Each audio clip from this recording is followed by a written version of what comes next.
રામ રામ, જય દ્વારકાધીશ. કેમ છો? મજામાં? LICની એકદમ નવી અને ખૂબ જ ખાસ સ્કીમ વિશે વાત કરવા જઈ રહ્યો છું. આ સ્કીમનું નામ છે LIC જીવન ઉત્સુક સિંગલ પ્રીમિયમ પ્લાન નંબર 883.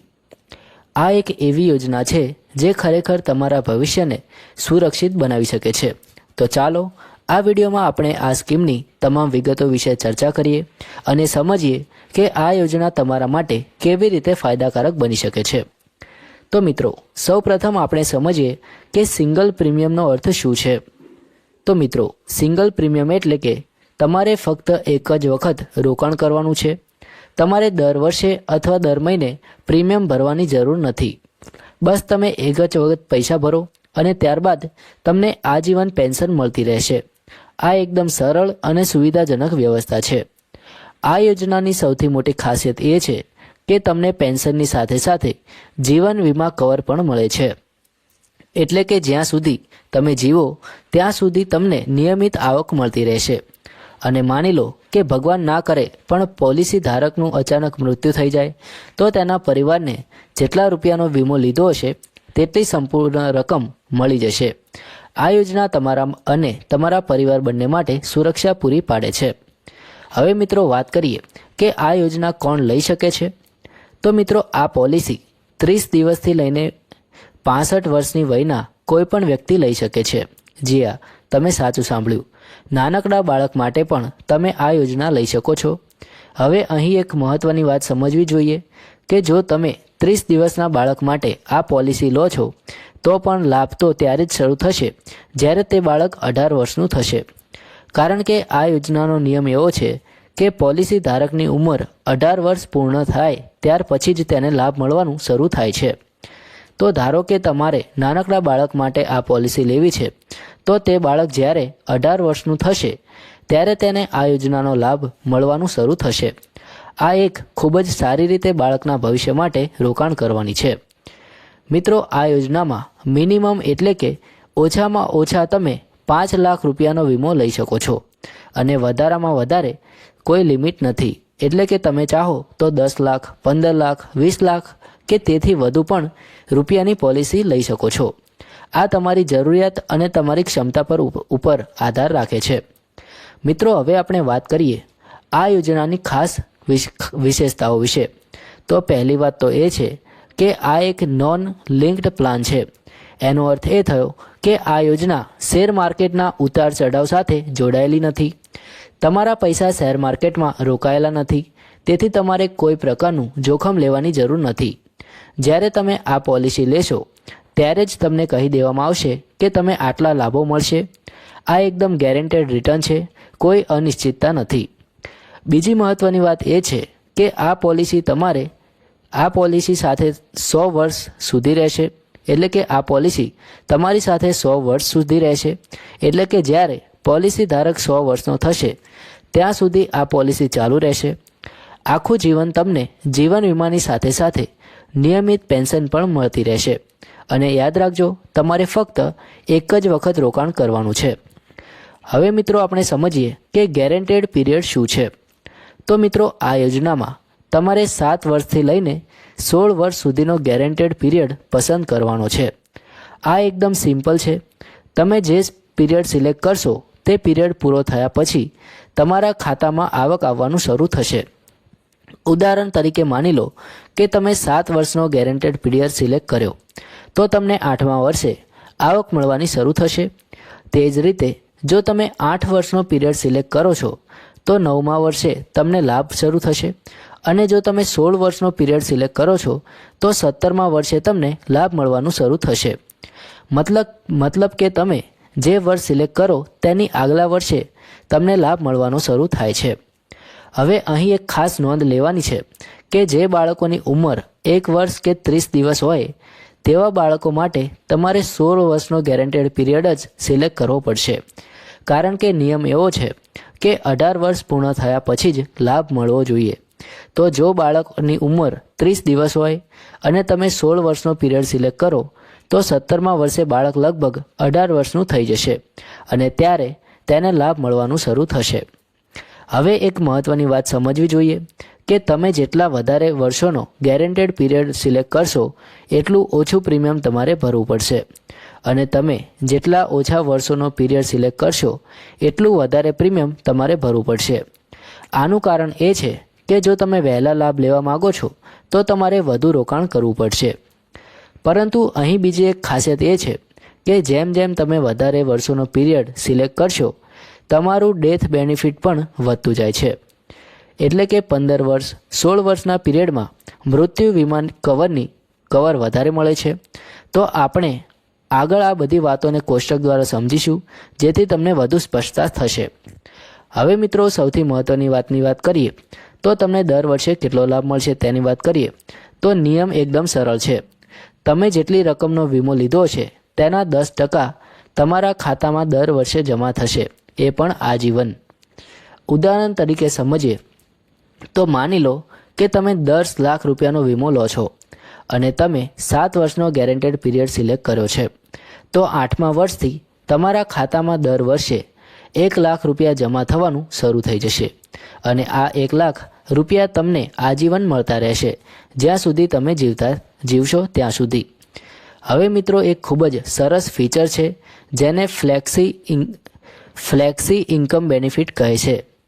માની લો કે 8મા વર્ષે તમને 1 લાખ રૂપિયા મળવાના શરૂ થયા, પણ તમને હાલમાં પૈસાની જરૂર નથી, તો તમે એ પૈસા ઉપાડ્યા વગર જ છોડી શકો છો.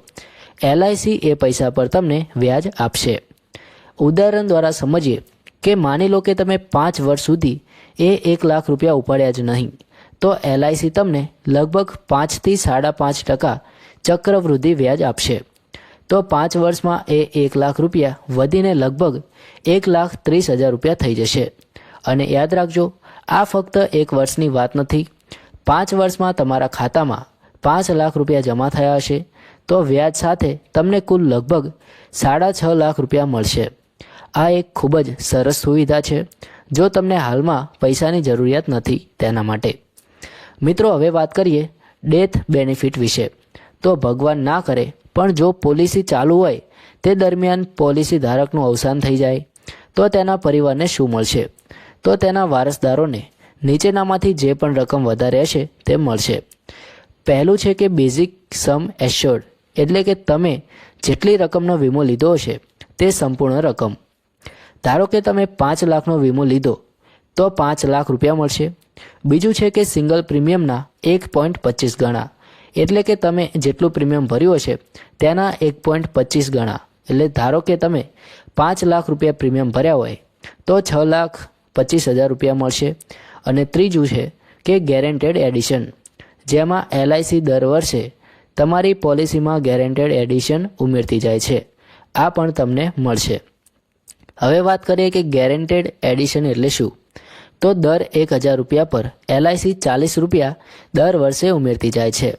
જો તમે 5 લાખ રૂપિયાનો વીમો લીધો હોય તો દર વર્ષે 20,000 રૂપિયા તમારી પોલિસીમાં ગેરંટેડ એડિશન તરીકે ઉમેરાતા જશે.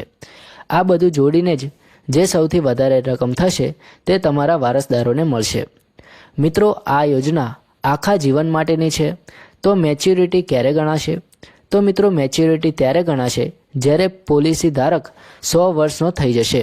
એટલે કે જો તમે 100 વર્ષ જીવો અને તમારો કોઈ અકસ્માત ન થાય તો તમને મેચ્યોરિટી બેનિફિટ મળશે. મેચ્યોરિટીમાં તમને શું મળશે? તમને બેઝિક સમ એશ્યોર્ડ મળશે, એટલે કે તમે જેટલો વીમો લીધો હશે તેટલી રકમ, પ્લસ જે બધા ગેરંટેડ ઓડિશન હશે, એટલે કે એડિશન વર્ષોથી ઉમેરાતા ગયા હશે તે બધું તમને મળશે. આ એક સંપૂર્ણ લાઈફ ટાઈમ પ્લાન છે.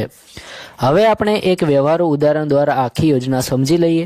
તો માની લો કે તમારી ઉંમર 30 વર્ષની છે અને તમે 5 લાખ રૂપિયાનો વીમો લેવા માગો છો.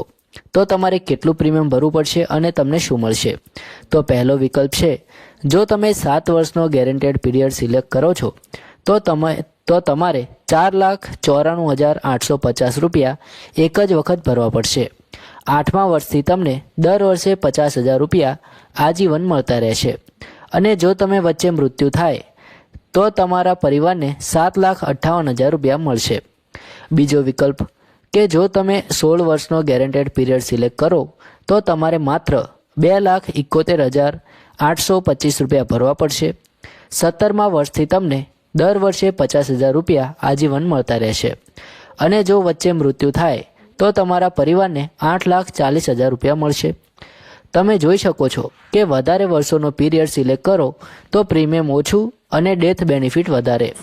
ઓછા વર્ષોનો પીરિયડ સિલેક્ટ કરો તો પ્રીમિયમ વધારે અને ડેથ બેનિફિટ ઓછું, થોડું ઓછું, પણ દર વર્ષે એટલે કે દર બંને કિસ્સામાં આજીવન પેન્શન તો સમાન જ મળશે.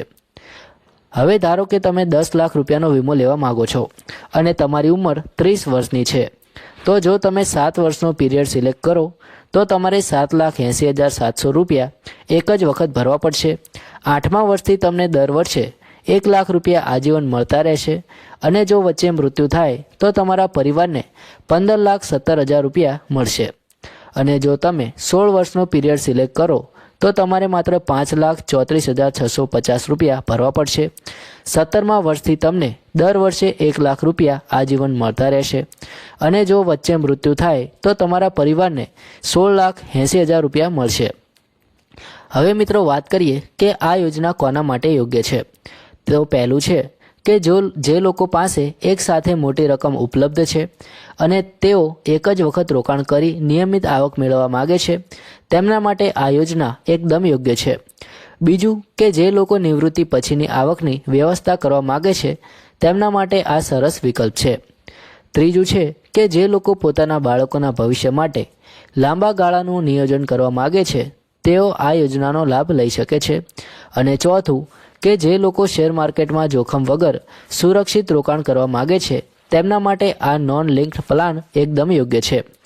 હવે મિત્રો આ યોજના લેતા પહેલાં કેટલીક બાબતો ધ્યાનમાં રાખવી જરૂરી છે. તો પહેલી વાત કે આ એક લાંબા ગાળાનું રોકાણ છે. જો તમને ટૂંકા ગાળામાં પૈસાની જરૂરિયાત હોય તો આ યોજના તમારા માટે યોગ્ય નથી. બીજી વાત કે જો તમે ગેરંટેડ પીરિયડ પહેલાં પૈસા ઉપાડવા માગો તો સરેન્ડર વેલ્યુ મળશે, જે તમારા રોકાણ કરતાં ઓછી હોઈ શકે છે. ત્રીજી વાત કે આ યોજનાનું રિટર્ન ફિક્સ છે, તે શેર માર્કેટ સાથે જોડાયેલું નથી. તેથી જો તમે વધારે રિટર્નની અપેક્ષા રાખો છો તો તમારે બીજા વિકલ્પો પણ જોવા જોઈએ. ચોથી વાત કે આ યોજના ટેક્સ સેવિંગની દ્રષ્ટિએ કેવી છે તે તમારા ટેક્સ સલાહકાર પાસેથી જરૂરથી પૂછી લેવું જોઈએ. આ યોજનાના ઘણા ફાયદા છે. તો પહેલો ફાયદો કે એક જ વખત રોકાણ કરો અને આજીવન આવક મેળવો. તમારે દર વર્ષે કે દર મહિને પ્રીમિયમ ભરવાની ચિંતા નથી. બીજો ફાયદો એ છે કે ગેરંટેડ રિટર્ન. તમને શરૂઆતમાં જ ખબર પડી જશે કે તમને કેટલી આવક મળવાની છે, કોઈ અનિશ્ચિતતા નથી. ત્રીજો ફાયદો છે કે જીવન વીમા કવર, તમારા પરિવારને સુરક્ષા મળે છે. ચોથો ફાયદો કે ફ્લેક્સિબિલિટી, તમે ગેરંટેડ પીરિયડ પસંદ કરી શકો છો અને વીમાની રકમ પણ તમારી જરૂરિયાત પ્રમાણે નક્કી કરી શકો છો. મિત્રો પાંચમો ફાયદો છે કે એલઆઈસી જેવી વિશ્વસનીય કંપની, એટલે કે એલઆઈસી ભારતની સૌથી જૂની અને વિશ્વસનીય વીમા કંપની છે. મિત્રો જો તમને આ યોજના લેવી હોય તો તમે તમારા નજીકની એલઆઈસીની શાખામાં જઈ શકો છો અથવા તો એલઆઈસીના અધિકૃત એજન્ટ સાથે સંપર્ક કરી શકો છો. તમારી પાસે આધાર કાર્ડ, પાન કાર્ડ અને બેંક ડિટેલ્સ હોવા જરૂરી છે. ઉંમરનો પુરાવો અને સરનામાનો પુરાવો પણ જરૂરી રહેશે. એજન્ટ તમને તમામ વિગતો સમજાવશે અને તમારી જરૂરિયાત અનુસાર યોગ્ય ગેરંટેડ પીરિયડ અને વીમા રકમ નક્કી કરવામાં મદદ કરશે. પ્રીમિયમ તમે ચેક, ડિમાન્ડ ડ્રાફ્ટ અથવા ઓનલાઈન ટ્રાન્સફર દ્વારા ભરી શકો છો. તો મિત્રો આ હતી એલઆઈસી જીવન ઉત્સુક સિંગલ પ્રીમિયમ પ્લાન નંબર 883 વિશેની સંપૂર્ણ માહિતી. આ એકદમ એવી યોજના છે જે તમને એક જ વખતના રોકાણથી આજીવન આવક અને જીવન વીમા બંને કવર પૂરું પાડે છે. હું યાદ કરાવી દઉં કે આ માહિતી ફક્ત જાણકારી માટે છે. આમાં કોઈ રોકાણ કરવાની સલાહ આપવામાં આવતી નથી. કોઈ પણ રોકાણ કરતા પહેલાં તમારે તમારા નાણાકીય સ્થિતિ, જરૂરિયાતો અને લક્ષ્યોને ધ્યાનમાં રાખવા જોઈએ. જરૂરી હોય તો નાણાકીય સલાહકાર સાથે પરામર્શ લેવો જોઈએ. એલઆઈસીની અધિકૃત વેબસાઇટ પર જઈને તમે વધુ માહિતી મેળવી શકો છો. મિત્રો જો આ વિડીયો તમને ઉપયોગી લાગ્યો હોય તો કૃપા કરીને લાઇક કરજો, શેર કરજો અને